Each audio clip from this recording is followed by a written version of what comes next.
Friends என் நண்பனோட மச்சினி கிழங்கு.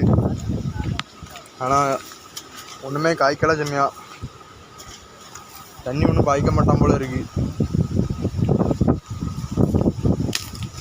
இல்லை ஜியா கிழங்கு பிடிங்க. கிழங்கு சின்ன வைக்கவே இல்லை. பெருசாக இருக்குதுங்க. சும்மா எதாவது பேசல. எதாவது பேசல. சும்மா எனக்கு யார் என்னங்க கிழங்கு இப்படி பிடிச்சாரு. ஹாய்காஸ், நம்ம நண்பனை பாருங்க, ஒத்தையை பிடிங்கி தள்ளிடுவான். இப்போ கஷ்டங்க, ரொம்ப டைட்டாக இருக்குது. வரமாட்டேங்க. கிழங்கு பெருசாகவே வைக்குது, பெருசாக வைக்குது. காரணம் என்னென்னா தண்ணி பைப்பு தானே. அது எவ்வளோதான் உரம் வச்சாலும் அந்த மரம் தான் பெருசாகிட்டு இருக்கிறத தவிர கிழங்கு சிறுசாக தான் இருக்குது. காரணம் தெரியல. எவ்வளவோ மருந்து வச்சு பார்த்தாச்சு, எவ்வளவோ உரம் வச்சு பார்த்தாச்சு, என்னன்னே தெரியல.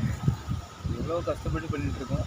ஆனாலும் பார்த்தீங்களா, கம்பு தான் பெருசாகிட்டு இருக்கு. அப்போ அப்படி ஒன்று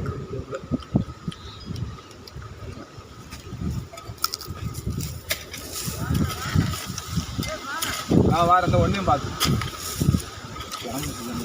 அது பெரிய கிழங்குன்னாச்சு. அதில் அத்து உள்ள இருந்துலாம்.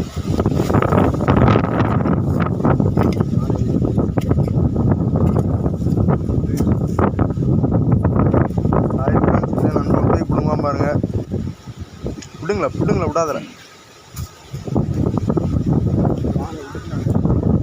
இல்லை ஜி பிடுங்குதுண்ணா.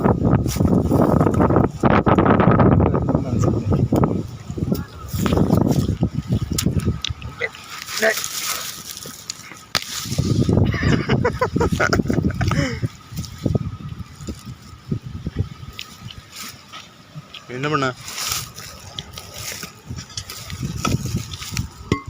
அப்படிதான்ல. போடல அவ்வளோதான் உண்டு.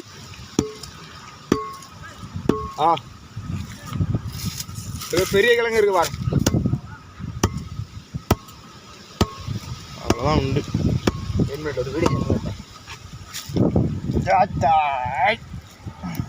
யாராவது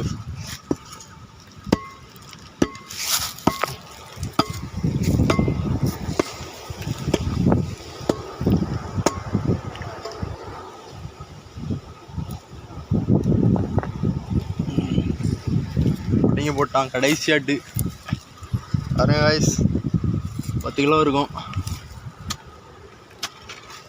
பிடிச்சிருந்தா லைக் பண்ணுங்க. பிடிக்கலாம் தள்ளி விட்டுருங்க. நில்லு.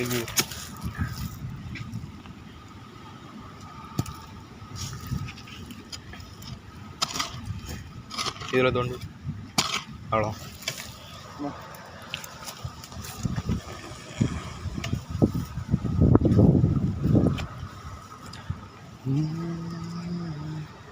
ஹாய் காய்ஸ், பாருங்கள் கிழங்கு 10 கிலோ இருக்குது.